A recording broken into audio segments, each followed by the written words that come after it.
నమస్తే, welcome to prime debate. మాజీ CM Jaganmohan Reddy గారు చాలా ఆవేదన వ్యక్తం చేస్తున్నారు. ఈరోజు ఆయన చాలా తీవ్ర కామెంట్స్ చేశారు. చంద్రబాబు నాయుడు గారి మీద ఉన్నాయండి, లేకపోతే ప్రజాస్వామ్యం కూనీ జరిగిపోతున్నది, చంద్రబాబు నాయుడు గారికి ఇవే చివరి ఎన్నికలు, ఇంత వయసు వచ్చిన తర్వాత కృష్ణారామ అని ఉండకుండా ఆయన ఈ రకంగా చర్యలకు పాల్పడుతున్నారు, పోలీసులను ఉసుగొలుపుతున్నారు, నరకానికి పోతారు, అనవసరం అయిన అంశాలు ఇవన్నీ కూడా. మరి ఎందుకు జగన్మోహన్ రెడ్డి గారు అంత సీరియస్ అవుతున్నారు? ప్రజాస్వామ్యబద్ధంగా నిజంగా అక్కడ ఎన్నికలు జరగలేదు చేశారంటే ఈసీ కంప్లైంట్ ఇచ్చుకోవచ్చు, కోర్టులకు వెళ్ళొచ్చు, చాలా ఉన్నాయి. మళ్ళీ పర్సనల్ అటాక్లకు వెళ్ళడం ఒక జెడ్పీటీసీ ఎన్నికల కోసం అండి. ఎవరేం చేసినా సరే, అది కూటమి చేయనియండి లేకపోతే వీళ్ళేం చేయనియండి, జెడ్పీటీసీ ఎన్నికల కోసం ఇంత హడావిడి చేయడం, ఒక యుద్ధ వాతావరణం కల్పించడం, రేపు ఇంకా చాలా ఉన్నాయి మున్ముందు. లోకల్ ఎలక్షన్లు కొన్ని వందలు ఉంటాయి. తలుచుకుంటేనే భయం వేస్తున్నది జనాలకి, అసలు ఏం జరుగుతుంది ఆంధ్రప్రదేశ్లో అని. ఒకరికొకరు పరస్పర ఆరోపణలు, మరొక వైపు లిక్కర్ ఛార్జ్ షీట్లో జగన్మోహన్ రెడ్డి గారి పేరున్నదని, అది కూడా ముసురుతున్నదని. ఇవే ఇష్యూస్పై ఈనాటి ప్రైమ్ డిబేట్ కొనసాగిద్దాం. మనతో పాటుగా చర్చలో పాల్గొంటున్నారు వంగవీటి నరేంద్ర గారు, వైసీపీ రాష్ట్ర అధికార ప్రతినిధి, మనతో పాటుగా లైవ్లోకి అందుబాటులోకి వచ్చారు. అలాగే ఎంఎస్ పార్థసారథి గారు, బీజేపీ మాజీ ఎమ్మెల్యే కూడా మనతో పాటుగా లైవ్లో జాయిన్ అయ్యారు. తిరునగరి జోష్నా గారు, టీడీపీ జాతీయ అధికార ప్రతినిధి కూడా మనతో పాటుగా లైవ్లోకి అందుబాటులోకి వచ్చారు. మరి కాసేపట్లో బొలిశెట్టి శ్రీనివాస్ గారు, జనసేన ఎమ్మెల్యే కూడా మనతో పాటుగా లైవ్లోకి అందుబాటులో రానున్నారు. ముందుగా జోష్నా గారు, ఏంటండి అప్రజాస్వామికంగా చేస్తున్నారట, ప్రజాస్వామ్యాన్ని కూనీ చేస్తున్నారట, చంద్రబాబు నాయుడు గారికి ఇదే లాస్ట్ ఎన్నికలట, ఆయన నరకానికి పోతారట. ఈరోజు జగన్మోహన్ రెడ్డి గారు చూసుంటారు మీరు ప్రెస్ మీట్, చాలా చాలా చాలా అంశాలు ఆయన మాట్లాడుతున్నారు. అసలు ఎటువైపు వెళ్తున్నాయి? ఒక్క జెడ్పీటీసీ ఎన్నికల కోసం ఇంత రాద్ధాంతం ఎందుకు జరుగుతుంది? రేపు జరగబోయే ఎన్నికలకి అసలు ఎలా జరుగుతాయని ఊహించుకోవాలి జనాలు. ఆ బయట ఒకసారి వినండి, బయట ప్లే చేయండి అమ్మా. చంద్రబాబు నాయుడు గారికి గట్టిగా హితవు పలుకుతా ఉన్నా, మీరు చేస్తా ఉన్నది చాలా అంటే చాలా దౌర్భాగ్యమైన పని. తప్పుడు పునాదులకు మీరు వేస్తా ఉన్నారు, తప్పుడు పునాదులు వేస్తా ఉన్నారు. ఇది రేపొద్దున వృక్షం అవుతుంది. మీరు చేసే ప్రతి పని మీకు చుట్టుకుంటుంది. మీరు గ్రామాలలో ఈరోజు మీరు తీసుకొచ్చే ఈ కక్షలు, కార్పణ్యాలు, ఈ మాదిరిగా చేయడాలు, దుర్మార్గాలు, ఇవన్నీ కూడా రేపొద్దున మీకు చుట్టుకుంటాయి.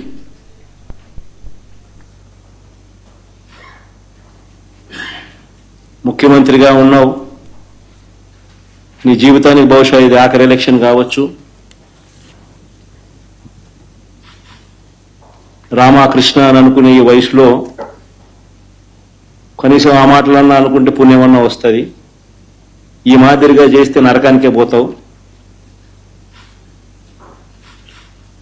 ఇప్పటికైనా మార్పు తెచ్చుకో చంద్రబాబు అని హితవు పలుకుతా ఉన్నా. రైట్, ఇదండి మాజీ సీఎం గారు వ్యాఖ్యలు. వర్మగారు, ముందుగా మీకు ప్యానెల్ ఉన్న పెద్దలకి ప్రేక్షకులకి నా నమస్కారాలు. వర్మగారు, ఇప్పుడు జగన్మోహన్ రెడ్డి గారి భాషలో నేనైతే మాట్లాడినది మీకు కూడా తెలుసు, కాకపోతే ఫ్యాక్ట్స్ మాట్లాడుతున్నాను.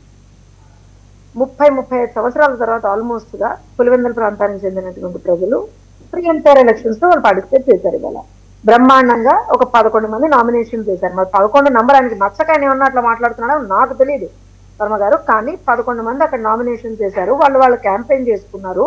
వాళ్ళకి సంబంధించినటువంటి ఏవైతే ప్రక్రియ ఉందో, ఎన్నికల ప్రక్రియ సజావుగా అక్కడ సాగింది. బార్లు తీరి ప్రజలు అక్కడ ఓట్లు వేశారు. ఇది కదా మనం చూసింది నిన్న. వర్మ గారు ఏమన్నా డిఫరెంట్ గా చూసారా మీరు? ఏమన్నా ఇంతగా చూసారు? ఇటు ఒంటమిట్లో కావచ్చు, ఇటు కావచ్చు, పులివెందులో కావచ్చు, జరిగింది ఇదే కదా.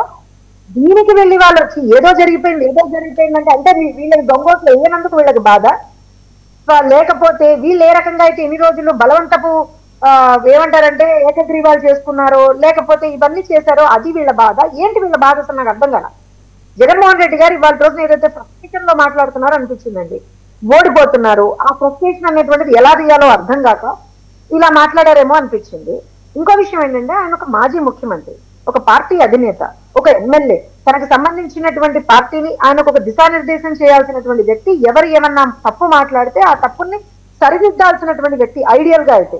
కానీ ఇవాళ జగన్మోహన్ రెడ్డి గారు వాడినటువంటి భాష ఏంటి ఆలోచన చేయండి ఒక్కసారి. వర్మ గారు మీరే అన్నారు ఆయన అనవసర విషయాలు మాట్లాడారని. కానీ ఒక్క మాట అంటే ఇప్పుడు జగన్మోహన్ రెడ్డి గారి భాష మనం మాట్లాడడం కాబట్టి అలా మాట్లాడడం, కానీ లేకపోతే ఎంతసేపు పడుతుందండి ఆయనలా మాట్లాడడానికి? ఎంతసేపు పడుతుంది ఎవరికైనా సరే? కానీ that is highly unbecoming of a political leader అంటానండి. ఎవరు కూడా అలా మాట్లాడకూడదు. ఇప్పుడు ఇంకొక విషయం ఏంటి అని అంటే, మేము అక్కడ ఏం తప్పు చేసామండి చెప్పండి మీరు? వర్మ గారు చాలా ట్రాన్స్పరెంట్ గా మాట్లాడుతున్నాం. ఏమన్నా మేము నామినేషన్ లేకుండా అడ్డుకున్నామా? వాళ్ళు ఎలా అయితే 2020లో అడ్డుకున్నారో అలా ఎవరన్నా అడ్డుకున్నామా? లేకపోతే నామినేషన్ పత్రాలు గుంజుకి వెళ్ళిపోయావా? లేకపోతే నామినేషన్ వేయడానికి వచ్చినటువంటి వాళ్ళ చేతుల్లో నొక్కామా? ఏం చేసామండి?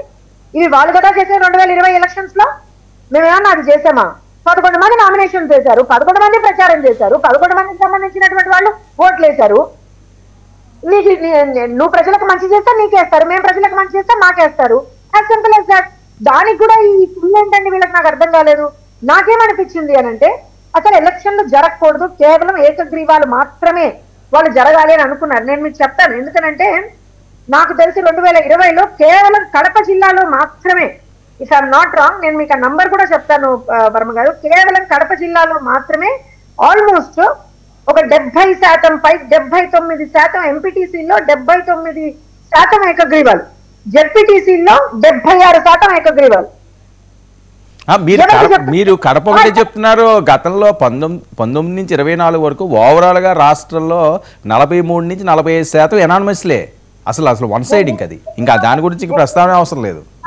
నేను ఒకటే చెప్తున్నాను వర్మ గారు, ఇప్పుడు అక్కడ ఎలక్షన్ జరిగాయి కదా. మీకు ఇంకోటి ఇవాళ వచ్చేసి అసలు ఎంత రచ్చ చేస్తున్నారు అంటే, ఏదో జరిగిపోయింది అని అంటారు.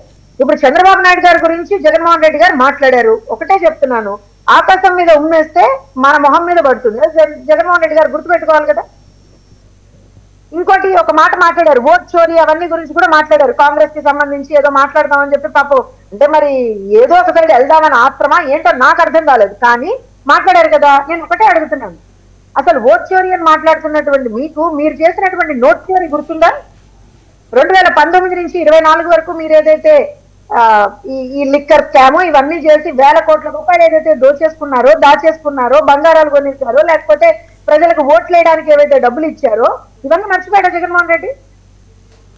అసలు బాధ ఏంటి సార్? వర్మ గారు, నేను మిమ్మల్ని చాలా సీరియస్ గా ఒక ప్రశ్న అడుగుతాను. ఇవాళ జగన్మోహన్ రెడ్డి గారి ప్రెస్ మీట్ చూసిన తర్వాత యాజ్ అ జర్నలిస్ట్ మీకు ఏమర్థమైంది?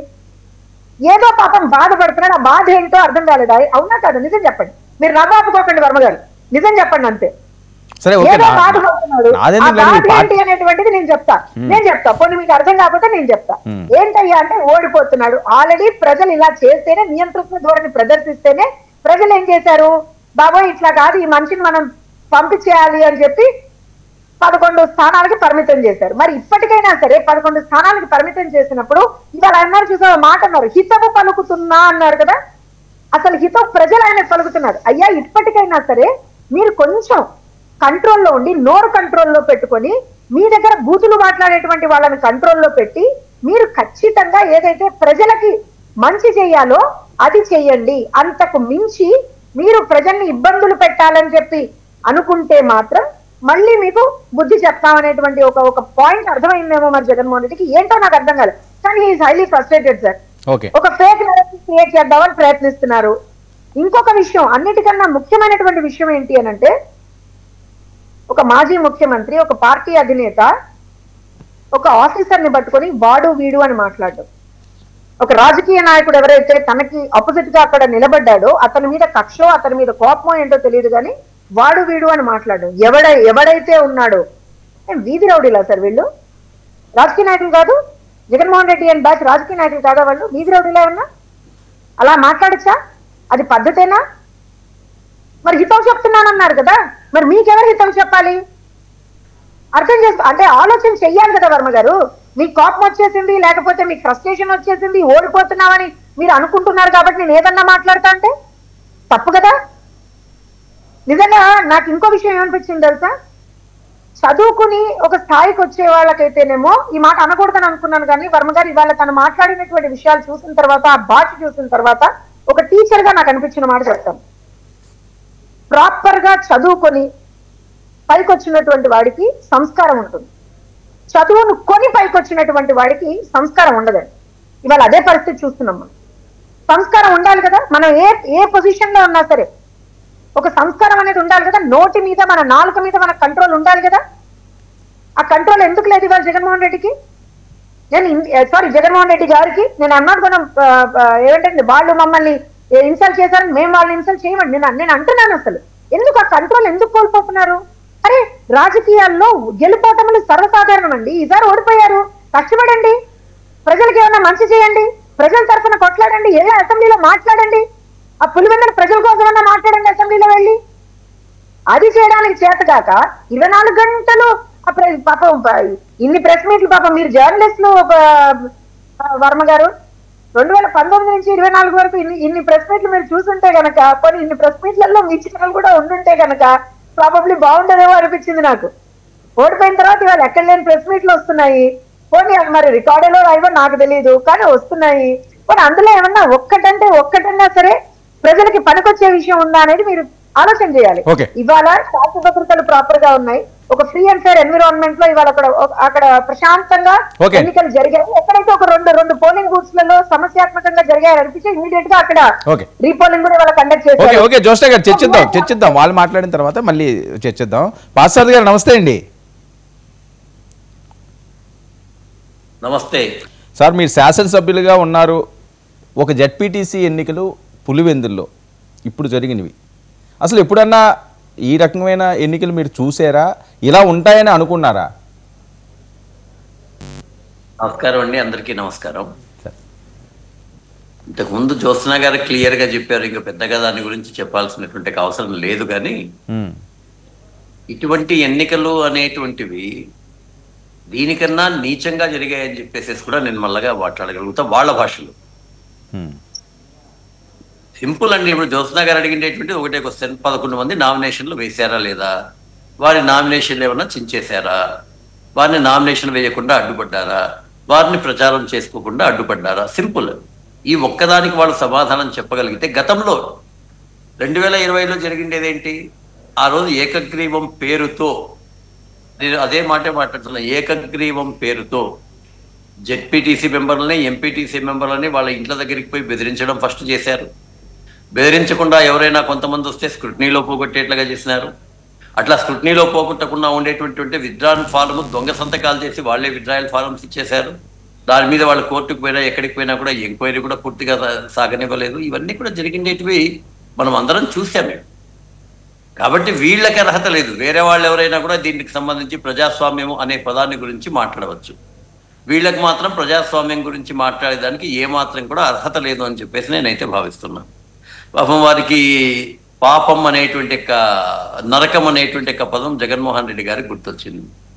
నాకైతే ఈ విషయంలో వీళ్ళు నరకానికి పోవాలంటే, నరకం కంటే ఇంకా పెద్ద శిక్ష ఏదైనా ఉంటే అది వైఎస్ఆర్సీపీ వాళ్ళకి పడుతుంది. సింపుల్ అంతే. అదేమన్నా ఉందేమో నాకు తెలియదు.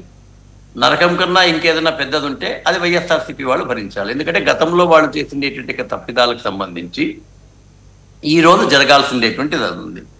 ఇంకా జరిగిండేటువంటి దాంట్లో మొత్తం అంతా చూసాము. అనేక రకాలుగా ఈ యొక్క గ్రామాల్లో కొన్ని చోట్ల గొడవలు జరిగేటువంటిది మన ఏరియాలో కామన్ అండి. దాన్ని మనం ఏం చేయలేము.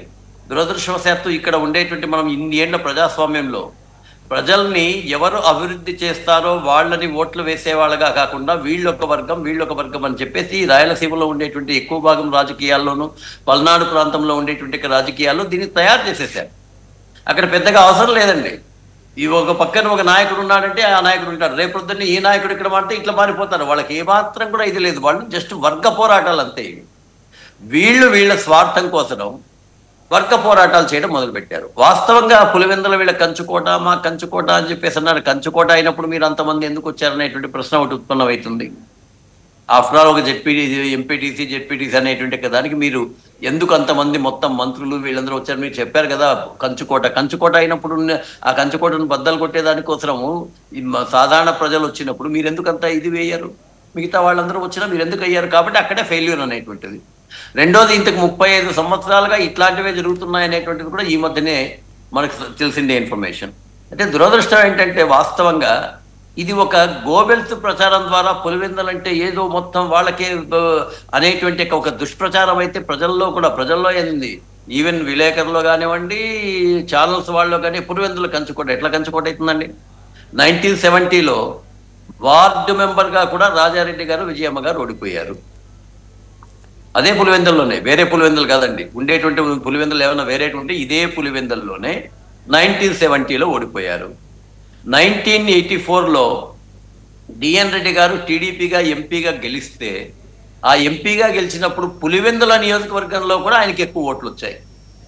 ఇప్పుడు ఎంపీగా గెలిచారు, ఎక్కడో జరిగింది అనేటువంటి సెకండరీ విషయం. 1994లో అసెంబ్లీలో 11 స్థానాల్లో 7 టీడీపీకి, 4 కాంగ్రెస్కు వచ్చాయి. అప్పుడు ఉండేటువంటి కాంగ్రెస్కి వచ్చాయి. 1995లో లోకల్ బాడీలో కేవలం 3 అన్నట్లుగా వచ్చాయి. అప్పుడు తులసిరెడ్డి గారు జిల్లా పరిషత్ చైర్మన్గా ఉండేటువంటి వారు అప్పుడు టీడీపీ తరఫున అక్కడ జిల్లా పరిషత్ చైర్మన్ అయ్యారు. 1996లో ఎమ్మెల్సీగా వివేకానంద రెడ్డి గారిని బీటెక్ రవి గారు ఓడించారు. ఇంకోటి ఏంటంటే అప్పుడు 1996లో రాజశేఖర రెడ్డి గారిని కేవలం 4000 ఓట్లతో మాత్రమే ఆయన ఎంపీగా గెలిచారు లోక్సభలో. అవును, పార్లమెంటుకు లోక్సభలో 4000 అనేటువంటిది పెద్దగా ఏదో కంచుకోట అని వీళ్ళు పిలిచేదానికి అవకాశం లేదు. అప్పట్లో బాగా ప్రచారం కూడా జరిగింది. పాస్టర్ గారు, ఉమేష్ చంద్ర గారు ఉక్కుపాదం మోపారు అక్కడని. అంతే, అంటే ఎవరైనా సరే సమర్థవంతంగా చేస్తే, పోలీసు వ్యవస్థ చేస్తే, అప్పుడు ఉమేష్ చంద్ర గారి మీద కూడా రకరకాలైనటువంటి వీళ్ళు దుష్ప్రచారాలు చేశారు కదా. అవును, కాబట్టి ఇప్పుడు కూడా అదే జరుగుతోంది. బీటెక్ రవి గారి చేతిలో వివేకానంద రెడ్డి గారు ఓడిపోయారు ఎమ్మెల్సీగా. అంతెందుకు 2024లో నీటి సంఘాల ఎన్నికలకు కనీసం పోటీ పెట్టలేదండి వీళ్ళు. అంటే వాళ్ళకి అర్థమైపోయింది, వాస్తవంగా ఎప్పుడైతే ప్రజలు వీళ్ళకి 11 సీట్లకు మాత్రమే పరిమితం చేశారో అప్పటి వరకు వైకాంట్ 175 అన్న వాళ్ళని వైకాంట్ జీరో అనేటువంటి దానికి తీసుకొని వచ్చి పాపం అనేటువంటి పద్ధతిలో 11 సీట్లు ఇచ్చారు వాళ్ళకి. ఇప్పుడైనా సరే జ్యోత్స్నా గారు ఒక మాట అన్నారు, ప్రజాస్వామ్య పద్ధతిలో మీరు ప్రయత్నం చేయండి, ప్రజల మనసును దోచుకోండి, మీ పార్టీని ఇంకా పెంచుకోండి, ప్రజల కోసం అసెంబ్లీలో మాట్లాడండి, ప్రజల యొక్క సమస్యలు, పులివెందుల సమస్యల గురించి మాట్లాడండి. ఇంత ఓపెన్ ఆఫర్ ఇస్తున్నారు కదా. ఓకే, కాబట్టి ఇక్కడ మొత్తం మీద రైట్ సార్, గెలుపోటముల విషయంలో ఏదైనా కానివ్వండి, ప్రజాస్వామ్య పద్ధతిలో అక్కడ జరిగాయి. కొన్ని పొరపాట్లు జరిగిండేటివి కూడా ఎలక్షన్ కమిషన్ దాన్ని రెక్టిఫై చేసి మరలా కూడా ఎలక్షన్స్ పెట్టింది అని నేను భావిస్తున్నాను. Okay, right. శ్రీనివాస్ గారు నమస్తే. నమస్తే, మీకు ప్యానెల్లో ఉన్న మిత్రులందరికీ కూడా నమస్కారం. కొంచెం లేట్ అయింది, క్షమించండి ముందుగా. సార్, చెప్పండి. జరిగిన ఎన్నికలు జెడ్పీటీసీ ప్రజాస్వామ్యాన్ని పూర్తిగా కోనీ చేశారట. ఈ వయసులో ఇంకెందుకు కృష్ణారామ అనకుండా చాలా పాపాలు చేశారు, మీరు అందరూ నరకానికి పోతారు అని చెప్పి డైరెక్ట్గా సీఎం గారిని, మాజీ సీఎం గారు మాట్లాడిన మాటలు మీరు మిస్ అయ్యారు. అది బయట ప్లే చేయడం. అంతేకాకుండా అసలు పర్వాలేదు, ఆయన ఇప్పుడు అనేదే కదా, అది కొత్తగా మీరు వినిపించట్లేదు. ఆయన మాట్లాడితే సీఎం తిట్టడానికి పని ఆయనకి. ప్రజాస్వామ్యం కూనీ చేసిన రోజుల నుంచి ప్రజాస్వామ్యాన్ని కాపాడి చేసుకొచ్చినటువంటి సంవత్సరం ఇది ఆ ఎన్నికలు. అంతకుముందు ప్రజాస్వామ్యం లేదు, అక్కడ ఎవరిని పోటీ చేసే అర్హత లేదు. పోటీ చేస్తే అసలు నామినేషన్ అయినటువంటి వ్యక్తులు ఇవాళ ఇప్పుడున్న సీఎం గారిని తిట్టడం ఆశాస్పదంగా ఉంది. నేను కూడా 2019లో ఓడిపోయినప్పుడు పడిన నరకం అంతా ఇంత కాదు. చాలా మంది మిత్రులు తెలియ ఉండొచ్చు, జగన్మోహన్ రెడ్డి అంటే చాలా నార్మల్ గా చూస్తారు చాలా మంది పార్టీ పిచ్చలో ఉన్నవాళ్ళు. కానీ యాక్చువల్గా జగన్మోహన్ రెడ్డి లాంటి దుర్మార్గుడు మళ్ళీ ఇంకొకడు పుట్టడు. ఇంకొక వ్యక్తి ఎవరైనా కూడా ఇంకా అంతకంటే ఎంత హీనంగా పరిపాలించేటువంటి మాజీ సీఎం లాంటి వ్యక్తులు మనం చూడం. ప్రజాస్వామ్యం గురించి మాట్లాడడం ఇంకా ఆశాస్పదం. మీకు గుర్తుందా లేదా వర్మ గారు, మా ఇంటికి 40 మంది పోలీసులు వచ్చి ఇంట్లో ఆడపిల్లలు పడుకుంటే వీడియోలు తీసి ఎస్పీకి ఇప్పుడున్న ఎమ్మెల్యేకి, మాజీ ఎమ్మెల్యే చూపించిన సందర్భం మీకు చాలా సార్లు చెప్పాను. అవును, మనం చాలా సార్లు అది డిస్కస్ చేసాం కూడా. అది ప్రజాస్వామ్యం అంటారు దాన్ని. లేకపోతే ఎవడైనా నామినేషన్కి వెళ్తే జనసేన వాళ్ళు కానీ, తెలుగుదేశం వాళ్ళు కానీ, బీజేపీతో సహా ఎవరిని కూడా అసలు కనీసం నామినేషన్ కూడా ఏమి ఇవ్వలేని సందర్భం మనం చూసాం. ఇవాళ వీళ్ళు ఎంత బాధపడిపోతున్నారు. 5 సంవత్సరాల పాటు ఆర్థిక నష్టం, పోలీసులు వేట, కేసులు మయం. ఎన్నిసార్లు ఇక్కడి నుంచి వెళ్ళి విజయవాడలో పడుకుని బెయిల్ తెప్పించుకున్నాం తెలుసండి. ఎంత డబ్బు ఖర్చు పెట్టామో తెలుసా? అనుభవించడం మాకు తెలుస్తుంది వాళ్ళ గురించి ఏంటో. ఆయన ప్రజాస్వామ్యం గురించి మాట్లాడుతూ ఉంటే ఇంతకంటే దాన్ని ఇంకా మాట్లాడడానికి మాట్లాడలేము. చెప్పాలంటే ఆయన చేసిన పనికి ఇంకా ప్రజాస్వామ్యం ఎప్పుడో చచ్చిపోయింది. మళ్ళీ ఈ రోజు మళ్ళీ బతుకుతూ ఉంది కొంచెం కొంచెంగా. దాన్ని కూడా వీళ్ళకి ఎలా కనపడుతుందంటే వాళ్ళు వెళ్ళి రిగ్గింగ్ చేసేసుకుంటే పోలీసులు సహకారం చేస్తే వాళ్ళు నామినేషన్ అయ్యి ఏం చేస్తే దగ్గరుండి అప్పుడు మనం ప్రజాస్వామ్యం ఉన్నట్టు. లేకపోతే అవినేష్ రెడ్డి గారు లేకపోతే వాళ్ళ మనుషులు వెళ్ళిపోయి ఆ బూతుల్లో లాగేసి ఎవరన్నా మాట్లాడితే మేము తప్ప.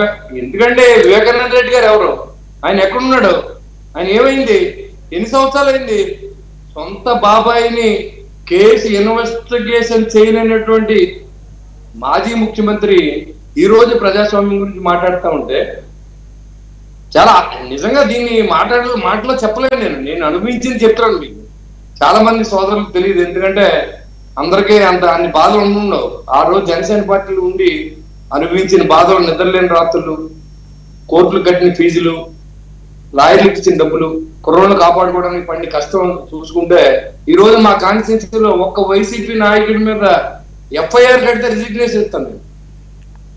ఎలా ఉండాలండి రాజకీయం? పోటీ చేస్తాం, ఓడిపోతాం, ఓడిపోతే ఇంట్లో ఉండేవరా, ఊళ్ళో ఉండేవరా? ఇప్పుడు కూడా మీరు చూడండి, మాట్లాడుతున్నారు సీఎం అని చెప్పుకుంటే మాజీ సీఎం చెప్పి సిగ్గుపడే విషయం. 2-0 వస్తే నేనేంటో చూపిస్తాను. 1-0కే జనం చచ్చిపోయారు, లేరు ఎవరు ఇక్కడ. ఆర్థిక నష్టాలతోనే ఇంకా ఈ రాష్ట్రం ఎక్కడ కోలుకోని పరిస్థితి. ఇంకా నువ్వు 2-0కి వస్తే ఈ రాష్ట్రంలో ఇంకా ఎవరు ఉండరు. ఇది ఒక శ్మశానంగా తయారవుతుందని కూడా తెలియజేస్తూ ఉన్నాం. ఈ 2-0 వచ్చినా 1-0 వచ్చినా మిమ్మల్ని మేము చాలా చూసాం. పవన్ కళ్యాణ్ గారిని 2-0, 1-0లోనే 3,000 మంది పోలీసులు అరెస్ట్ చేస్తాకు వచ్చారు. నందిగాంలో రోడ్డు మీద పడుకుంటే 3,000 మంది పోలీసులు అప్పటికప్పుడు పోయి చేస్తే మా జన సైనికులు బయటికి తీసుకొచ్చారు. అది జనసేన పార్టీ ఆ వ్యతిరేకతని చూపించి అక్కడెక్కడ కూడా ఆయన్ని టచ్ చేయడం ఉండదు. ఇవాళ రాష్ట్ర ప్రజలు కాపాడుకున్నారా ఆ పవన్ కళ్యాణ్ గారిని? ఎన్నిసార్లు అరెస్ట్ చేయలేని చూసారు తెలుసండి, మాకు తెలుసు. ఒక ఏసీపీతో కూడా ఆయన్ని అంతమంది కుట్ర కూడా చేశారు. ఎక్కడ? విశాఖపట్నంలో. ఉదయమే చేసి కూర్చుంటే జనం తిరగబడితే ఫైరింగ్ జరిగి మనిషి లేకుండా పోయే పరిస్థితి మాకు తెలుసు. అనుభవించడానికి అర్థమవుతుంది సార్ ప్రజాస్వామ్యం అంటే ఏంటో, కష్టం అంటే ఏంటో. పైన కూర్చున్న వాడికి ఎవరికి అర్థమవుతాం. ఇవాళ జగన్మోహన్ రెడ్డి గారు మేము హింస పెడుతున్నామా? ఇవాళ చెప్పండి. జగన్మోహన్ రెడ్డి గారు పాత కేసులు 2019 ముందు, 2014 ముందు రాష్ట్రం విడిపోక ముందు ఉన్న కేసులన్నీ, దాంట్లో నువ్వు కొట్టించుకున్న కేసులన్నీ, నీ దగ్గర ఈడీ సీజ్ చేసినవన్నీ, నువ్వు వాయిదాలకి 3,000 వాయిదాలు తీసుకున్న ముఖ్యమంత్రిగా నువ్వు మళ్ళీ ప్రజాస్వామ్యం గురించి మాట్లాడితే కట్ల బాక్సుల్లో డబ్బులు దొరుకుతూ ఉంటే మీ దగ్గర ఉన్న డబ్బు తీసుకొచ్చి ప్రజలకు పంచి ఇది పాపిచ్చి సొమ్ము, మిమ్మల్ని మేము లిక్కర్లోనూ వాటిలోనూ మోసం చేసాం. ఇవాళ చంద్రబాబు నాయుడు గారు నిజంగా మాట తప్పున్న 5-6 6 ప్యాక్ లో ఒక 4-5 మాకున్న ఆర్థిక పరిస్థితిని బట్టి ఒకటిగా చేసుకొస్తున్నాం. నువ్వు చాలా సార్లు నువ్వు 1,000 రూపాయలు పెంచడానికి నీకు 4 నెలలు 4 సంవత్సరాలు పట్టింది 250 రూపాయలు కాడికి. కానీ 1,000 రూపాయలు ఒకసారి పెంచి ఇవాళ అందరికీ ఇంటికి పట్టుకెళ్ళించిన ఘనత ఈ కుటుంబం. శ్రీనివాస్ గారు ఒక పులివెందుల్లోనేనా ఈ హీటు? ఇంకా చాలా ఉన్నాయి లోకల్ బాడీ ఎలక్షన్ జరగలేదు, ప్రతి దగ్గర ఇలాగే ఉంటుందా? ఎలా ఏముందని పులివెందుల్లో మేమేం చేసాం? వాళ్ళు రిగ్గింగ్ చేయకుండా ఆపాం. ఇలాగే ఉంటది, రిగ్గింగ్ చేయకుండా ఆపుతాం. ఇంట్లో ఏం అనుమానం లేదు. రిగ్గింగ్ మేము చేసామా? పోలీసులు మేము తీసుకెళ్ళాము, అక్కడ మేము వెళ్ళి ఓట్లు వేసుకున్నామా? ఓట్లు వేసే అవకాశం కల్పించాం ప్రజలకి, ఓట్లు వేసే అవకాశం కల్పించాం. ఇదివరకు పులివెందుల్లో లేదు.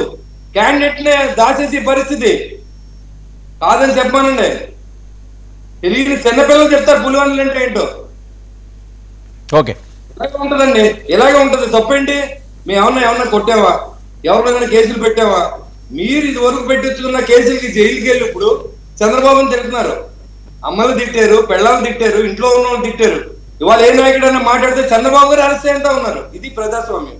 అది ప్రజాస్వామ్యం కాదు. తిట్టకపోతే చాలా మంది మంత్రి పదవులు లేదు కాపు కులస్తులు. వాళ్ళు ఎవరో కూడా నేను చెప్తాను పేర్లు. తిట్టిన వాళ్ళకే మంత్రి పదవులు. ఇది అది ప్రజాస్వామ్యం. ఎందుకు తిట్టాలి? ఓడిపోతే ఓడిపోతామండి. ఎందుకు మమ్మల్ని కేసులు పెట్టాలి? మేము అనుభవించలేదా? మీరు తప్పు చేసి అనిపిస్తున్నారు, మేము తప్పు చేయకుండా అనిపించాం. Okay, right. నరేంద్ర గారు చెప్పండి. ముగ్గురు మాట్లాడిన అంశాలు, అసలు పులివెందులో ఏం జరిగింది? ముందుగా మీకు ప్యానల్ ఉన్న సభ్యులకి, సార్ మీ వీడియో ఆఫ్ అయింది మీకు నరేంద్ర ప్యానల్ గారు. ఉన్న సభ్యులకి లేదండి, ఓకే మాట్లాడండి మాట్లాడండి. ప్యానల్ ఉన్న సభ్యులకి, మా అన్నగారు శ్రీనివాస్ గారికి, బొలిశెట్టి శ్రీనివాస్ గారికి అందరికీ కూడా నమస్కారం. అసలు నాకు ఈ డిబేట్ ఎందుకు పెట్టారా అని చెప్పని ఆశ్చర్యం వేస్తుందండి. ఎందుకంటే ముగ్గురు వాగ్దాటి కలిగినటువంటి వాళ్ళు, అయ్యో సీనియర్లు అందరూ కూడా అసలు ఏమీ జరగలేదు అన్నప్పుడు మనం ఎందుకు డిబేట్ పెట్టాం? మీకు జ్యోత్స్న గారు ఏం చెప్తున్నారు? అక్కడ ఏం జరగలేదు కదా వర్మ గారు, మీరు నవ్వు ఆపుకుంటున్నారు ఏంటని అంటున్నారు. ఏమీ తీయకపోతే, మీడియా పరంగా ఏమీ ఎదురుకుండా రాకపోతే, రానివ్వకుండా చేస్తే ఏమీ జరగలేదని చెప్పు. అండ్ జ్యోత్స్న గారు చెప్తున్నారు చదువుని కొనుక్కుంటే ఇలానే ఉంటది, చదువుకుంటే సంస్కారవంతులుగా ఉంటారండి. జ్యోత్స్న గారికి చాలా విషయాలు తెలియదేమో, నేను చెప్తానండి. చదువుతో సంస్కారం ఎప్పుడు రాదండి. ఎందుకంటే చాలా స్పష్టంగా నేను చెప్పగలను, మాక్సిమం ఇక్కడ ఉన్నటువంటి వాళ్ళ తల్లిదండ్రులందరూ, మా తల్లిదండ్రులు కూడా ఎవరైనా కానీ చదువుతోనే సంస్కారం రాలేదు. సంస్కారం సపరేట్, చదువుతో కొంతవరకు సంస్కారం అనేది నేర్చుకునే అవకాశం ఉంటుంది, రాదండి. సంస్కారం సపరేట్, చదువు సపరేట్. ఇప్పుడు సంస్కారం గురించి మీరు మాట్లాడుతున్నారు. చదువుకున్నటువంటి చంద్రబాబు నాయుడికి సంస్కార పరంగా ఆయన మాట్లాడారా? లోకేష్ గారు చదువును కొన్నారా లేకపోతే చదువుకున్నారా? మరి అలాంటి చదువుకున్నారనుకున్నటువంటి లోకేష్ గారు మొన్న ఎలక్షన్స్ లో యువగలం పాదయాత్రలు వాడిన పదాలేంటి? చంద్రబాబు నాయుడు గారు 14 సంవత్సరాల పాటు సీఎం గా చేసినటువంటి ఆయన వాడిన పదాలేంటి? మీరు మర్చిపోయారా? రికార్డు ఓన్లీ మీరు పాతది ఎలిమినేట్ చేసేశారు, right? You are only talking after whatever is happening after 2019. Previous గా ఎవరు ఏం మాట్లాడినవన్నీ కూడా మీరు ఎలిమినేట్ చేసేస్తున్నారు. పోనీ అదే 2019 నుంచి 24 మధ్యలో జరిగినటువంటి పాయింట్స్ అన్ని మాట్లాడుతున్నారు.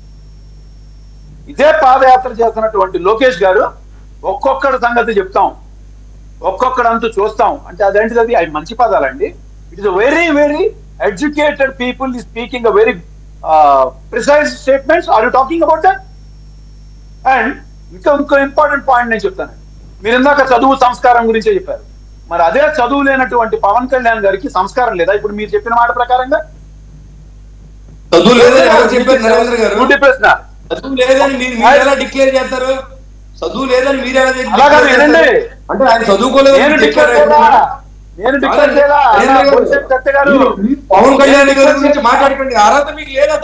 వినండి, పవన్ కళ్యాణ్ మాట్లాడి అన్నగారు మీరు వినండి. నేను యాక్సెప్ట్ చేయండి, నాకు తెలియదు సంస్కారం ఏంటో. నా జీవితంలో సంస్కారం నేర్చుకున్నాను నా వయసుతో పాటు. పవన్ కళ్యాణ్ గారి గురించి ఏం మాట్లాడతారు మీరు? మీరు సత్య గారు ఒక్కసారి వినండి. సత్య గారు కాదు, శ్రీనివాస్ గారు. ఆయన శ్రీనివాస్ గారు అండి. శ్రీనివాస్ గారు ఒక్కసారి వినండి. ఇది నేనల్లా, మీ కూటమి సభ్యురాలుగా మీకు ప్యానల్లో ఉన్నటువంటి జ్యోత్స్న గారు మీరు ఇందాక జాయిన్ అవ్వలేదు పాపం.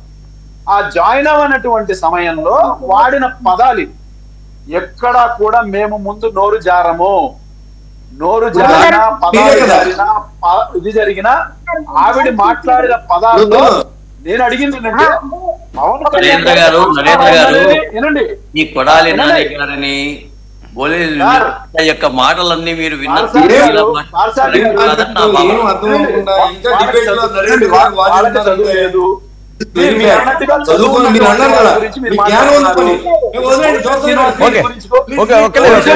ఆయన మాట్లాడినవన్నీ నేను ఇస్తాను, నోట్ చేసుకోండి. ఏమన్నారు? చదువుకి సంస్కారానికి సంబంధం లేదు. లేదు.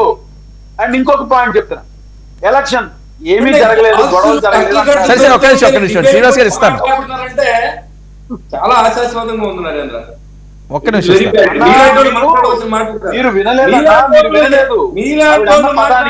మాటలు కాదు, ఎందుకంటే దానికి కొంత సంస్కారం లేని వాళ్ళు మాట్లాడతారు. ఇప్పుడు ఇవాళ కట్టలు దొరుకుతూ ఉంటే, పోలీసులు సీజ్ చేస్తూ ఉంటే, లెక్కర్ లో శ్రీనివాస్ గారు మాట్లాడినప్పుడు మీరు ముగ్గురికి ఆయనే సమాధానం చెప్పాలి కదా. ఒక్క నిమిషం నేను ఇస్తాను, వెంటనే ఇస్తాను. మాట్లాడండి. నరేంద్ర మాట్లాడితే మా మనిషి అని చెప్పుకుంటే సిగ్గుపడుతున్నాను నేను. సరే ఓకే. ఎవరు ఎవరు మీరు మా మనిషి అని చెప్పుకుంటే మీ ఫ్యామిలీతో బోల్సెట్ శ్రీనివాస్ అన్న మీరు ఒక్క నిమిషం వినాలి. మీరు మధ్యలో ఇట్లా మాట్లాడితే ఏముండదు. మీరు ఒక్క నిమిషం ఓపిక వినగలుగుతారని నేను చెప్తాను. మీరు ఒక్క నిమిషం అండి. మా మనిషి అని చెప్పుకోవడా సిగ్గుపడుతున్నాని.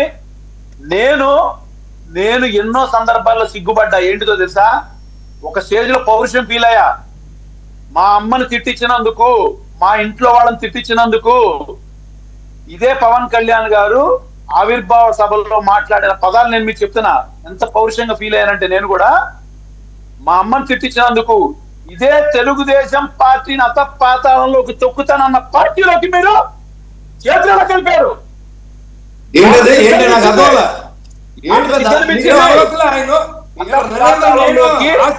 తెలుగుదేశం పార్టీ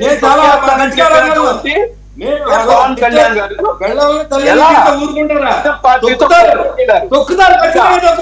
డబ్బుల విషయం డబ్బుల విషయం మాట్లాడారు. మీరు ఏం చేశారు?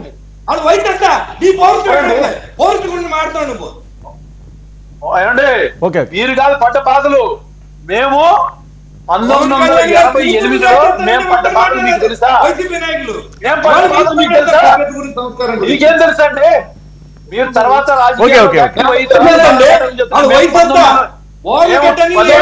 చదువుతున్నప్పుడే మేము కేసులు పెట్టించుకున్నాం. మీకు తెలుసా? తెలుగుదేశం ప్రభుత్వం ఎన్నో రకాలుగా అడ్డుపడి నాయకుడు మీరు అవకాశవాది రాజకీయాలకి మీరు తెరచారు. అవకాశవాది రాజకీయాలకి మీరు తెరచారు. తిరిగి వాళ్ళ కాళ్ళు పట్టుకునే పరిస్థితి మీరు తీసుకొచ్చి ఇవాళ మీరు మాట్లాడుతుంటే ఆనందంగా ఉంది. మీకు అవకాశం కోసము మీరు దగ్గరికి వెళ్ళారు. బాధగా అనిపిస్తుంది.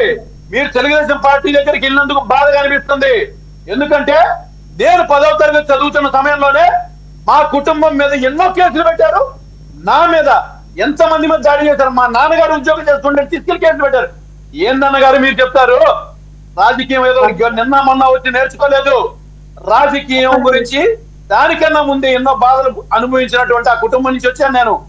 మీరు డబ్బుల గురించి మాట్లాడారు. నేను చెప్తున్నాను చూడండి. ఇదే పవన్ కళ్యాణ్ గారు ఆవిర్భావ సభలో 2018లో ఏమన్నారు? లోకేష్ గారు ప్రతిరోజు శాండ్ దాని మీద ₹1 కోటి ఆయనకి డైరెక్ట్ ఇన్కమ్ వస్తుంది. ఇది మీకు తెలియదా చంద్రబాబు నాయుడు గారు అని చెప్పని ప్రశ్నించారు మీరు. దాని తర్వాత మీరేం అధికారంలోకి రాలేదే. మరి ఇదే లోకేష్ గారు రోజుకి ₹1 కోటి చెప్పని వస్తున్నటువంటి శాండ్ మీద గాని, ఇంకా వైన్ మీద గాని, మైన్స్ మీద గాని వచ్చే డబ్బుల్ని తిరిగి 2019 నుంచి 24 మధ్యలో ఏమన్నా గవర్నమెంట్ కి పే చేశారా? పే చేసినందుకు అతనిలో ఒక చిత్తశుద్ధిని చూసి మీరు అతనితో తెలుగుదేశం పార్టీతో పొత్తు కలుపుకున్నారా? ఏమీ లేదు. డబ్బులన్నీ కూడా వాళ్ళు దక్కించుకున్నారు. ఆ విషయం నేను మాట్లాడదా. కూటమిలో ఉన్నటువంటి మీరే మాట్లాడారు. ఇవన్నీ మేము మాట్లాడినటువంటి కాదు. పులివెందల్లో ఇవాళ మీరు అంటే నామినేషన్ వేశారు. నామినేషన్ వేసిన దానికి మేము బాధపడుతున్నాం. మేము ఎక్కడా బాధపడలేదు. నామినేషన్ వేయొచ్చు. కానీ ఏ విలేజ్ లో అయితే జరగాల్సినటువంటి ఓటింగ్ ప్యాటర్న్ తీసుకెళ్లి పక్క విలేజ్ల్లో పెట్టి అక్కడ దొంగ ఓట్లు వేయించారంటున్నారు. మీరు అంటున్నారు కదండి కిందటిసారి 2019లో 2020లో పూర్తిగా అన్ని చోట్ల యునానిమస్ జరిగిందని చెప్పని. రాజ్యాంగబద్ధంగా అవకాశం ఉన్న చోట యునానిమస్ జరిగిన చోట చేశారు. కానీ భయపెట్టి చేస్తే మీరు కేసులు పెట్టుకోండి. ఎలక్షన్ కమిషన్ తో కేసులు పెట్టుకోండి. ముఖ్యమైన విషయం ఎస్పెషల్ జోష్నా గారు కాన్ టెలింగ్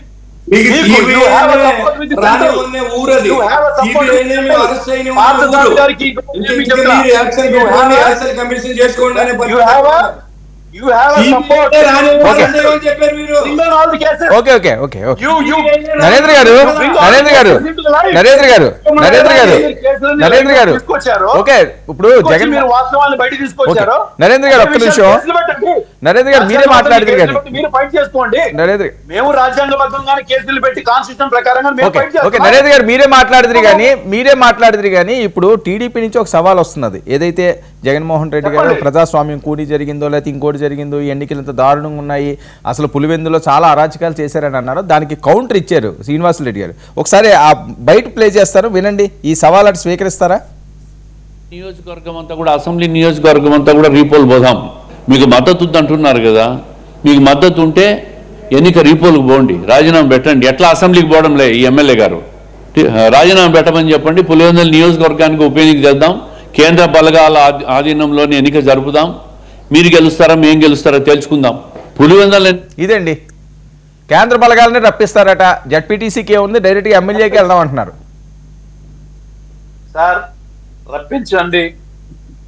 కాన్స్టిట్యూషన్ ప్రకారంగా రాజ్యాంగబద్ధంగా డెమోక్రసీ ఏదైతే ఉందో, ఓటు హక్కు ఏదైతే ఉందో అది ప్రజలు వినియోగించుకునే పద్ధతిలో చేసుకోమని చెప్తున్నాము. ఇంత దౌర్జన్యంగా చేయొద్దు. ముఖ్యంగా ఏజెంట్లని బయటికి లాక్కొచ్చి మరి బయట ఊరి నుంచి జనాల్ని తీసుకొచ్చి ఏజెంట్లని బయటికి లాక్కొచ్చి తరిమేసేసి పంపించేసినటువంటి వీడియోస్ బహుశా మీరెవరు చూడలేదా నేను అడుగుతున్నానండి. నేను అడుగుతున్నది ఏంటంటే వీడియోస్ మీరెవరు చూడలేదా? ఓకే, నేనైతే చూశాను. ఓకే, ఆ ఛానల్స్ మావి కావు. ఛానల్స్ సంబంధించింది మీరు అన్నట్టుగా పోని వైఎస్ఆర్ కాంగ్రెస్ పార్టీ ఏదో ఒక ఛానల్ చూపిస్తుంది, మరి మిగతా చాలా మంది ఛానల్స్ కూడా చూపిస్తారు. ఇప్పుడు రెండు బూతుల్లో ప్రాబ్లం వచ్చిందని చెప్పి ఈ రోజు మళ్ళీ రీపోలింగ్ చేశారు కదా, అదెందుకు చేసినట్టు? ఒకవేళ నిజంగా అలాగే చేయాలనుకుంటే సార్ 15 బూతుల్లో జరిగినటువంటి రిగ్గింగ్ విషయం గురించి చాలా స్పష్టంగా మాట్లాడారు. ఈ రెండేంటి ఈ రోజు జరిగిన రీపోలింగ్ జరిగింది 15 నాటిలో జరిగితే 1-2 బూతుల్లో పెట్టేసి జరిగింది ఏంటంటే కాదండి, ఇంకా పెట్టకూడదు అనుకుంటే ఏది పెట్టరు కదా. ఒకటి వెళ్ళిపోవడంతో సంబంధం లేదండి, రాజ్యాంగబద్ధంగా పెట్టండి. ఎవరు గెలుస్తారో ప్రజలు నిర్ణయించుకుంటారు. దానికి మేము సిద్ధంగా ఉన్నాం. రైట్, ఓకే ఓకే చూద్దాం. ఒక్క నిమిషం జోష్నా గారు రెస్పాండ్. రాజ్యాంగబద్ధంగా పెట్టమంటున్నారు జోష్నా గారు, రాజ్యాంగబద్ధంగా పెట్టండి, కావచ్చు మీరు గెలండి.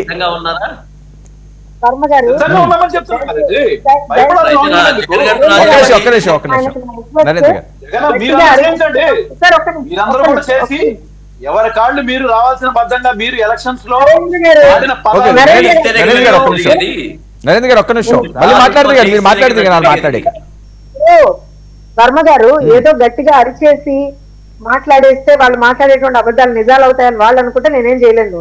ఇప్పుడు నేను మాట్లాడింది ఏంటో మరి అది కూడా అర్థం కాకపోతే నేను పాపం అనడం తప్ప చేంజ్ చేయలేదు. నేను ఏమన్నాను, చదువుకున్న వాళ్ళకి కొని ఉన్న వాళ్ళకి అని అన్నాను, అంతే తప్ప చదువు లేని వాళ్ళకని నా డైలాగ్ నేను ఎక్కడా వాడలేదు. సో అది వాళ్ళకి అర్థం కాకపోతే నేనేం చేయలేను.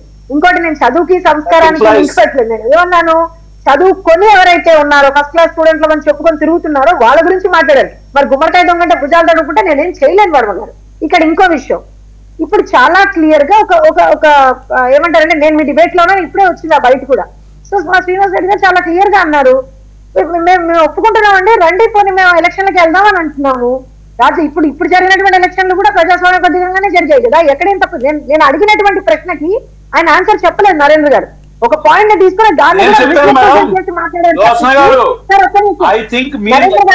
మాట్లాడినప్పుడు నాకు అబ్జెక్షన్ ఉన్నప్పుడు నేను హ్యాండ్ రైజ్ చేశాను. That is minimum decency sir, maintain చేద్దాం. మనమేమి ఏమంటారు అని అంటే రోడ్డు మీద మాట్లాడట్లేదు కదా, ఒక డిబేట్ లో మాట్లాడుతున్నాం, బాగా ప్రజాస్వామ్యబద్ధంగా మాట్లాడదాం అంటున్నాను. సో నాకు అబ్జెక్షన్ ఉంది, నేను హ్యాండ్ రైజ్ చేశాను, ఇప్పటివరకు ఆగాను. మీకు అబ్జెక్షన్ ఉంటే వెయిట్ ఫర్ యువర్ టర్న్. నేను ఏమంటున్నానంటే నేను ఇంతసేపు స్టార్టింగ్ లో నేను అంతసేపు మాట్లాడినప్పుడు వర్మ గారు నేను చాలా క్లియర్ గా చాలా అంశాలు మాట్లాడాను. ఎక్కడ ఇబ్బంది జరిగిందండి అని అడిగాం. మిమ్మల్ని నామినేషన్ వేయనీయలేదా, లేకపోతే క్యాంపెయిన్ చేసుకోనివ్వలేదా, ఏం జరిగిందండి అని అడిగాం. దానికి వాళ్ళ దగ్గర సమాధానం లేక నేను అనని దాన్ని అన్నానని చెప్పి మిస్రిప్రజెంట్ చేసి ఫేక్ నెరేటివ్ ఒకటి క్రియేట్ చేద్దామని ప్రయత్నం చేశారు. ఇప్పుడు ఇంకో విషయం, ఇవాళ అసలు అక్కడ జరిగినటువంటి ఒక మాజీ ముఖ్యమంత్రి వచ్చి ఒక ప్రెస్ మీట్ పెట్టినప్పుడు ఆ ప్రెస్ మీట్ మీరు నిన్న జరిగినటువంటి ఎన్నికల గురించి పెట్టాలనుకున్నప్పుడు పెట్టండి, తప్పలేదు. యువర్ ఓన్ పాయింట్ ఏమో దాని గురించి మాట్లాడండి, ఎవరైనా మిమ్మల్ని అబ్జెక్షన్ చెప్పరు. కానీ ఏదైతే మాట ఆయన మాట్లాడారో అది ఎంతవరకు కరెక్ట్ అనేది వాళ్ళు ఆలోచన చేయాలండి. ఎందుకంటున్నానంటే ఇప్పుడు మనం అనలేమా వర్మ గారు, నేను అనలేనా కొన్ని తెలుగుదేశం పార్టీ ప్రతినిధిగానో, లేకపోతే మా బొల్సెట్టి గారు అనలేరా జనసేన ప్రతినిధిగానో, అయ్యా మీ నాన్నగారికి ఏమైంది అని అనలేమా? కానీ అనకూడదు, అది సంస్కారహీనం, అది అనకూడదు అంటున్నాను. ఎవరు అనకూడదు. ఎలా అయితే మీ నాన్ననంటే నీకు పడదో, నీకు ఇబ్బంది అనిపిస్తుందో, నువ్వు కూడా తండ్రి సమానమైనటువంటి చంద్రబాబు నాయుడు గారి గురించి ఇష్టారీతిన మాట్లాడితే ఎవరికీ పడదు. అది గుర్తు పెట్టుకోవాలి. నువ్వు ఒక రాజకీయ నాయకుడు కదా, రాజకీయాలు మాట్లాడు. చంద్రబాబు నాయుడు గారు మీరు ఇక్కడ తప్పు చేశారని మాట్లాడు, చంద్రబాబు నాయుడు గారు మీరు ఇది చేశారని మాట్లాడు. అంతే తప్పించి నువ్వు నరకానికి పోతావు, నీకు ఇది ఆఖరి ఎన్నికలు, ఎవరు చెప్పారు? నరకానికే పోవాలంటే ఎవరైతే ప్రజల్ని 5 సంవత్సరాల పాటు జలగల్లాగా పీడించుకు తిన్నారో, మొత్తం దోచుకున్నారో, 30,000 మంది చావును చూశారో, కేవలం కల్తీ మద్యంతో 30,000 మంది చావును చూశారు. 30 లక్షల మందికి ఇవాటి వరకు కూడా వాళ్ళు ఎక్కడ లేని రోగాలతో బాధపడుతున్నారు. ఎవరండి దీనికి కారణం? వీళ్ళు వాళ్ళు వచ్చి నీతులు చెప్తారా? నేను ఇంకో విషయం చెప్తున్నాను వర్మ గారు, 100% వీళ్ళు ఫ్రస్ట్రేషన్ లో మాట్లాడుతున్నారు. ఇప్పుడు నరేంద్ర గారు కూడా ఇందాక బొల్సటి గారు చెప్పారు, ప్రాబ్లీ నేను ఇవాళ ఫస్ట్ టైం ఆయనతో డిబేట్ లో కూర్చోడం, ఐ డోంట్ నో, కానీ ఏమంటారు అంటే ఈ డజంట్ టాక్ లైక్ దిస్ అట. సో మరి అంటే వాళ్ళు ప్రాబబ్లీ వాళ్ళ పార్టీని సమర్థించుకోవడానికి అలా మాట్లాడుతున్నారా ఏంటో నాకు తెలియదు. కానీ ఎందుకంత frustration sir? Even Jaganmohan Reddy గారికి అయినా సరే ఎందుకంత ఫ్రస్ట్రేషన్? అంటే ఇప్పుడు చంద్రబాబు నాయుడు గారి లాగా ప్రజలకి మంచి చేయలేకపోతే చేయలేదేమో నువ్వు, చంద్రబాబు నాయుడు గారి లాగా రాష్ట్రంలోకి ఇన్వెస్ట్మెంట్ తీసుకురాలేకపోతే చేయలేదేమో నువ్వు. దాన్ని ఆ ఫ్రస్ట్రేషన్ తీసుకొచ్చి ఇవాళ రోజున ఇంత ఇంత ఇంత జుగుప్సాకరంగా మాట్లాడతారా సార్? ఆలోచన చేయండి వర్మ గారు ఒకసారి. నిజంగా మీకు ఇబ్బంది ఉంటే దానికి సంబంధించి మీరు వెళ్ళండి, కేసులు వెళ్ళి, లేకపోతే వెళ్ళండి, కోర్టుకు వెళ్తా ఉన్నారు కదా, వెళ్ళండి, వేరే వస్తున్నారు మిమ్మల్ని. కానీ ఇంత జుగుప్సాకరంగా అసహ్యకరంగా మనుషులు మాట్లాడకూడనటువంటి భాషలో మాట్లాడతారా మీరు? అండ్ ఇంకో విషయం సార్, ఇది వీళ్ళు ఎలా అయిపోయింది తెలుసా? మీరు ఒక విషయం గమనించాలి వర్మ గారు, ఎవరైనా ఇలాంటి భాష మాట్లాడితే వాళ్ళ పార్టీలో ఒక యాక్సెప్టెన్స్ ఉందండి. అది ప్రసన్న కుమార్ రెడ్డి కావచ్చు, లేకపోతే మన రోజా గారు కావచ్చు, వీళ్ళు అలా మాట్లాడితే వీళ్ళ పార్టీలో ఏంటో యాక్సెప్టెన్స్ ఉంది. ఎందుకు అలా చేస్తున్నారో నాకు అర్థం కావట్లేదు. అది తప్పు కదా. మనం రాజకీయాల్లో ఉన్నప్పుడు ప్రజలకు ఒక ఎగ్జాంపుల్ సెట్ చేయాలి. మనం ఇవాళ నేను కూడా ఎందుకు డిబేట్ లో కూర్చున్నప్పుడు ఎందుకు రిక్వెస్ట్ చేశాను, మనం ఒకళ్ళు మాట్లాడేటప్పుడు ఒకళ్ళు డిస్కస్ చేస్తే ప్రజలకు అర్థం కాదు. అంతే తప్పించి మీరు వరకు నేను వరకు ఏముందండి, మీకు నోరు లేదా నాకు నోరు లేదా ప్రమాణంగా అనుకోవచ్చు. జగన్మోహన్ రెడ్డి గారు లాగా మనం కూడా తిట్టచ్చు. వర్మ గారు ఎందుకంటుందంటే they are setting a very wrong example sir. మీకు నిజంగా ఇవాళ రోజున రాష్ట్రంలో ఇబ్బందులు ఉంటే, రాష్ట్రంలో సమస్యలు ఉంటే వెళ్ళి అసెంబ్లీలో నిలబడి మాట్లాడండి, ప్రశ్నించండి. విద్యాశాఖలో ప్రాబ్లమ్స్ ఉంటే లోకేష్ గారిని ప్రశ్నించండి, అగ్రికల్చరల్ సెక్టర్ లో ప్రాబ్లమ్స్ ఉంటే అచ్చెన్నాయుడు గారిని ప్రశ్నించండి.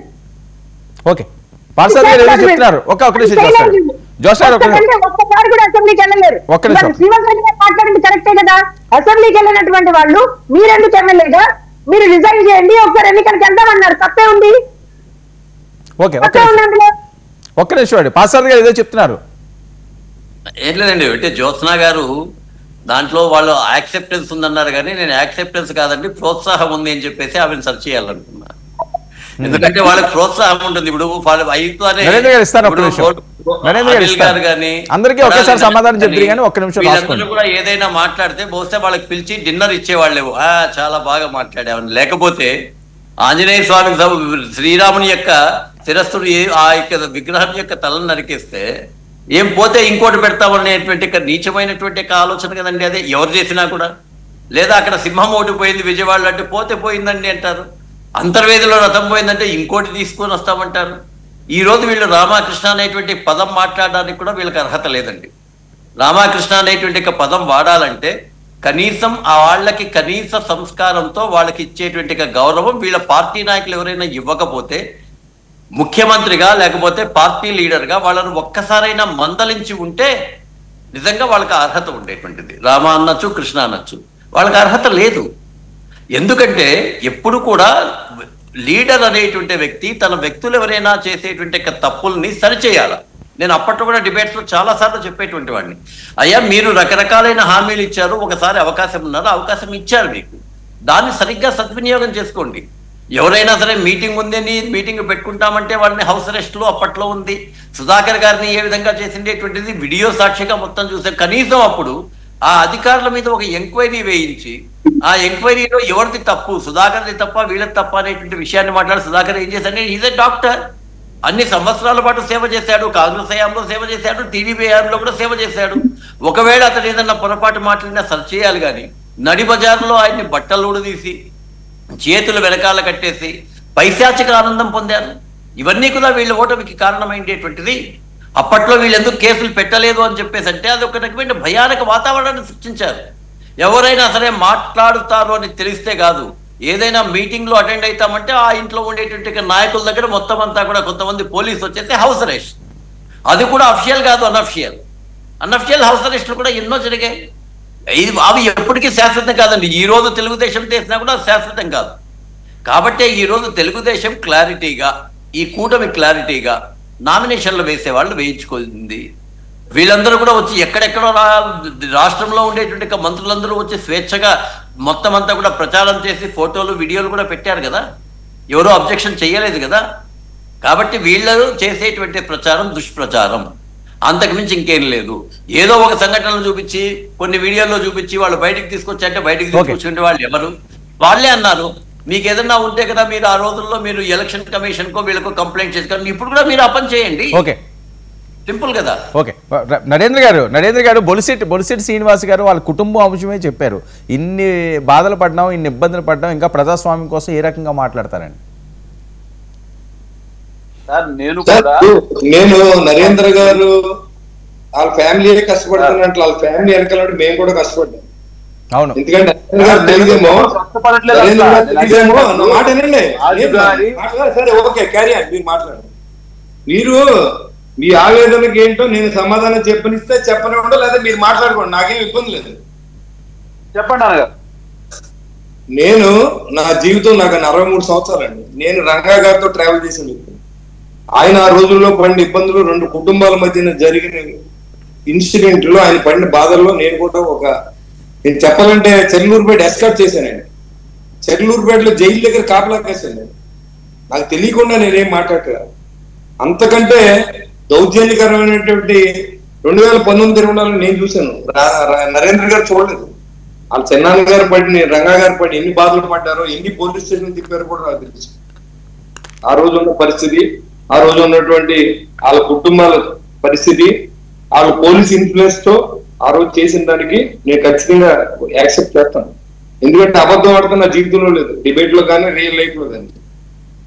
ఇవాళ మీ బాధలనే మీరు బాధలు పడలేదు, మీరేం చేయలేదు, వంగవీటి ఫ్యామిలీ ఏంటంటే తెలియని కూడా చెప్పాలి.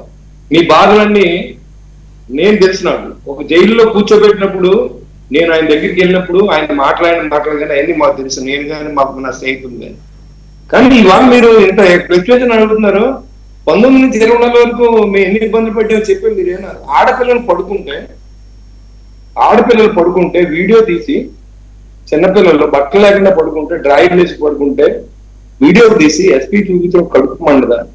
పవన్ కళ్యాణ్ గారి పిల్లల్ని రేపు చేస్తారు. మీరు అన్నారు రాజకీయాల్లో అన్ని ఉంటాయి. మేము చూసాం, అన్ని మీరు చూడలేదు. ఇంకా మేము చూసాం. ఇవాళ ఆ రోజు నరికేయాలన్నమాట. ఆ రోజు వచ్చిన రోజు నరికేయాలి నేనైతే. కానీ కళ్ళకి పెట్టుకుని మా ఆవిడ ఆపి ఆ రోజు పోలీసులు గొడవకుండా కొడతారని చెప్పి లోనకు లాక్కెళ్ళినప్పుడు నేను పడిన బాధగా. ఇవాళ మీరు అన్నారు కదా, మీరే బాధపడలేదు. అప్పుడు ఆ జనరేషన్ లో అప్పుడు జరిగిన కులాల కొంపట్లు వేరు, ఇవాళ జరిగే పరిస్థితి వేరు. ఇవాళ జరిగేది మనుషులు కూడా ఉంచట్లేదు. ఎవరైనా మాట్లాడితే రాత్రి 2ంటికి ఫోన్ చేస్తారు. మీరు ఎప్పుడైనా విన్నారా? ఎరా లంజా కూడా డిబేట్ లో ఏం మాట్లాడేవరా నువ్వు, ఎన్ని పడ్డామో మీకు తెలియదు. నరేంద్ర గారు, మీరేదో మీ ఆవేదన మీరు ఎక్కడ అనుభవించలేదు. లాస్ట్ 5 years లో మీకు హ్యాపీకి వెళ్ళిపోయిందో మాకు తెలీదు. మీ సుఖాలను ఇక్కడ పంచుకోకండి, మా కష్టాన్ని మేము పంచుకున్నాం డిబేట్ సాక్షిగా. ఇవాళ మీరు అన్నారు పవన్ కళ్యాణ్ గారు విమర్శించారని. మీ నాయకుడు మొన్న అన్నాడు 175 వచ్చినాయా? పవన్ కళ్యాణ్ గారు రాజకీయ విమర్శలు చేస్తా ఉంటారు. రాజకీయాలు అందరూ చేస్తారు, మీరు చేస్తారు. నిజాయితీగా ఉన్నప్పుడు వాళ్ళు చేసిన సందర్భం కూడా మనం చూసాం. కానీ ఇవాళ మీరు అదేదో పవన్ కళ్యాణ్ గారు అప్పుడు తప్పు చేశారు, అప్పుడు అన్నారు మీరంటే మీరేమన్నా ఇదే పార్టీలో పుత్తు కట్టారా ఏంటి? మీరు ఎక్కడి నుంచి మీరు అదే మీ ఫ్యామిలీ అంతా అదే పార్టీలో ఉన్నారా ఏంటి? మీరు అవన్నీ మాట్లాడకూడదు. పవన్ కళ్యాణ్ గారి పిల్లల వయసు మీకు తెలిసి కూడా మీరేమన్నా ఖండించారా? ఖండించలేదే. మీకు ఏదో కులాభిమానం ఉందనుకున్నాను నేను, అది కూడా లేదే మీకు. మళ్ళీ ఇంకా మాట్లాడతారు మీరు పవన్ కళ్యాణ్ గురించి, అది లేదు మీకు. ఇంకెప్పుడు మనం దాని గురించి మాట్లాడుకోవద్దు. పవన్ కళ్యాణ్ పిల్లలంటే మన పిల్లలు అన్నట్టే, మీ పిల్లలన్నా ఈ డిబేట్ లో పిల్లలన్నా రేపు చేస్తారా? అది ప్రజాస్వామ్యమా? శ్రీనివాస్ గారు మీ ఆవేదన అర్థమైంది, ఎమోషనల్ అవ్వకండి ప్లీజ్. ప్లీజ్. ఎక్కడుందో ప్రజాస్వామ్యం? Okay, okay. వారధి అనేది వాడు ఎవడో ఆడి అందరి మందిని తిట్టాడు. ఏం తిట్టాడు? అరే నా కొడక బండి కట్టు లాక్కొస్తాను రే ఓకే, ఓకే. కళ్యాణ్గా. ఓకే. ఇది అది మా విమర్శలు అనేవి సహజంగా ఉంటాయి. లంచగొండదాని గురించి కానీ ఇంకో దాని గురించి మాట్లాడుకుని సందర్భాలు ఉంటాయి. కలిసిన సందర్భాలు రాజకీయాల్లో శాశ్వత మిత్రత్వం శత్రుత్వం ఉండదు. ఇదే బీజేపీ పార్టీ తెలుగుదేశంతో మేము కలవనున్న సందర్భాలు లాస్ట్ టైం చూసాం. మీతో కలిశారు. అదే బీజేపీ పార్టీ ఇవాళ మాతో కలిసి అంటే పార్టీ పాలసీలు ఉంటాయి. ఓకే శ్రీనివాస్ గారు, దూరం పెడతారు. శ్రీనివాస్ గారు మీ ఆవేదన అర్థమైంది. ఎమోషనల్ వద్దు. 1 minute. నరేంద్ర గారు, దూరం పెట్టారు. నరేంద్ర గారు, చంద్రబాబు నాయుడు గారు సమర్థుడు కాబట్టి, ఓకే, పవన్ కళ్యాణ్ గారు నిజాయితీపరుడు కాబట్టి. ఒక్క నిమిషం శ్రీనివాస్ గారు. నరేంద్ర గారు చెప్పండి. సార్ నేను ఇందాక జ్యోత్స్న గారు అంటున్నారు అరిస్తే గట్టిగా అరిస్తే డిబేట్ ఇది అని చెప్పానంటారు. నేను గట్టిగా అరవలేదు. యాక్చువల్ గా నేను చెప్పుకుంటూ వెళ్తున్నా. ముగ్గురు మాట్లాడిన తర్వాతే వెయిట్ చేసి దాదాపు 35-40 నిమిషాలు వెయిట్ చేసి నేను మాట్లాడాను. నేను మాట్లాడుతున్నప్పుడు మధ్యలో కదిపారు కాబట్టి నా వాదనని గట్టిగా వినిపించే జ్యోత్స్న గారు మీకు ఇది చెప్తున్నా. నెక్స్ట్, మీకు కులాభిమానం ఉందని చెప్పని బొలిశెట్టి శ్రీని గారు అంటున్నారు. ఎక్కడా కూడా కులాభిమానాల గురించి ఇక్కడ మాట్లాడాల్సిన అవసరం లేదు. శ్రీనన్న ఒకటి గుర్తుపెట్టుకోండి, కులం అనేవాడిది ఎక్కడ ఏదున్నా 4 పార్టీల్లో ఉంటారు. ఎవరి ఆలోచనలు వాళ్ళకు ఉంటాయి. అంతేగాని మీరు నిజం మాట్లాడే వాళ్ళు అంటున్నారు కదా, ఏదైనా బయట కానీ లోపలైనా కానీ ఎక్కడ కూడా కొన్ని సందర్భాల్లో ఏనండి మీరు ఎలా మాట్లాడేవాళ్ళు మీకు నేనే ఉన్నాను ప్రత్యక్ష సాక్ష్యం. జనసేన పార్టీలో ఉంటేనే వీడు కాపోడు, లేకపోతే కాపు పుట్టలేదంటే మరి అలాంటి సందర్భాలు మేము ఎన్ని బాధపడ్డాం.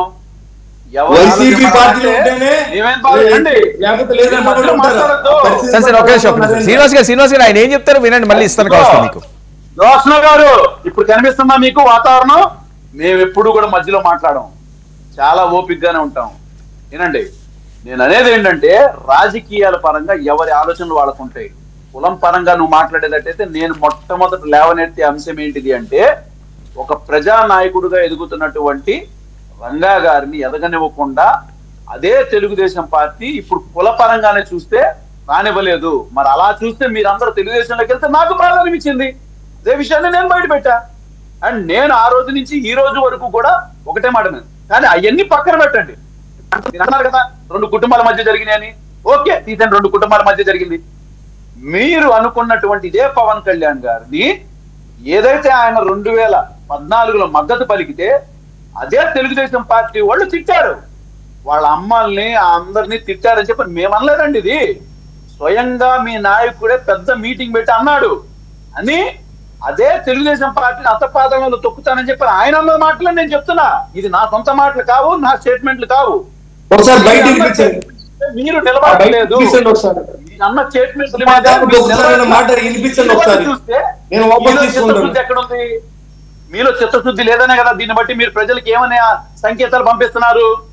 ఇవాళ మీరు అవసరమైతే అతపాతాలను తొక్కేస్తానని తిట్టేసేసి రేపు మీరు పరిస్థితిని బట్టి కలిసేసి ఇక పాత నానుడి పదం ఒకటి ఉంది, రాజకీయాల్లో శాశ్వత మిత్రత్వం శత్రుత్వం లేదు, మేము కలిసేస్తాం ప్రజాహితం కోసం చెప్పి. ప్రజాహితం కోసం కలిసేటప్పుడు ఎవరైనా మంచి స్నేహాన్ని మంచి బంధాన్ని ఎత్తుక్కుంటారు కానీ అవకాశవాదితనాన్ని ఎప్పుడు ఎత్తుక్కోరండి. నీ మీ ఇంట్లో జరిగింది బాధ. మీరు అంటున్నారు కదా పవన్ కళ్యాణ్ గారి పిల్లల్ని తిడితే నువ్వు ఎక్కడున్నావు చెప్పాను. బహుశా మీ దాకా అందలేదేమో. ప్రతి ఒక్క చోట ఎక్కడ ఏం జరిగినా స్పందించేటువంటి నరేంద్ర గురించి మీకు తెలియదేమో, తెలుసుకోండి. బహుశా అండ్ రాజకీయ వయసులో మీరు అన్నట్టుగా చిన్నవాడిని అయి ఉండొచ్చు,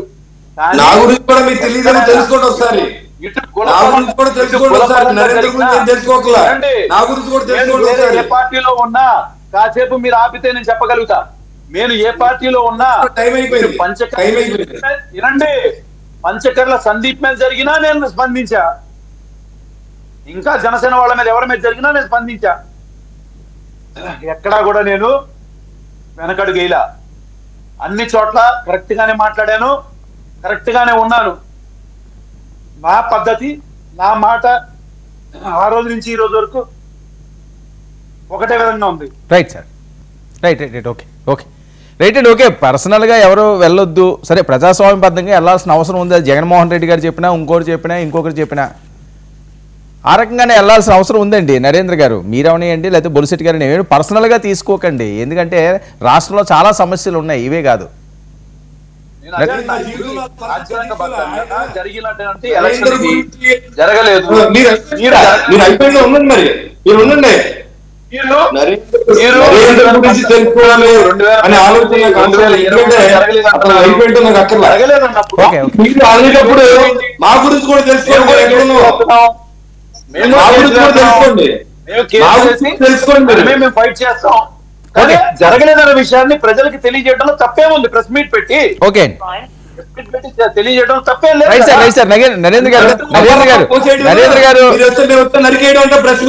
నరేంద్ర గారు ఎవరి గురించి ఎవరు తెలుసుకోండి, కానీ ఇందులోని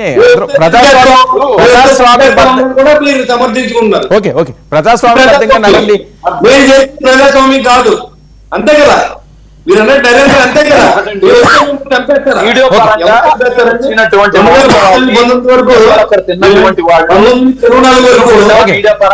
చెప్పినటువంటి వాళ్ళు మాటలని మీరు మీడియా వాళ్ళందరూ కూడా చూసిన తర్వాతే మనం ఈ డిబేట్ లో కూర్చున్నాం. సరే నరేంద్ర గారు ప్రజాస్వామ్యం గురించి మాట్లాడతారు. ప్రజాస్వామ్యాన్ని అన్ని పార్టీలు కాపాడండి, ఆ పార్టీ ఈ పార్టీ సో మచ్ నరేంద్ర గారు చర్చలో పాల్గొన్నందుకు థ్యాంక్ యూ అండి. బొలిశెట్టి శ్రీనివాస్ గారు థ్యాంక్ యూ, ఎంఎస్ పార్సారథి గారు థ్యాంక్ యూ, తిరునగర్ జోష్న గారు. ఇది ఇవాళ ప్రైమ్ డిబేట్. చర్చ 99 న్యూస్.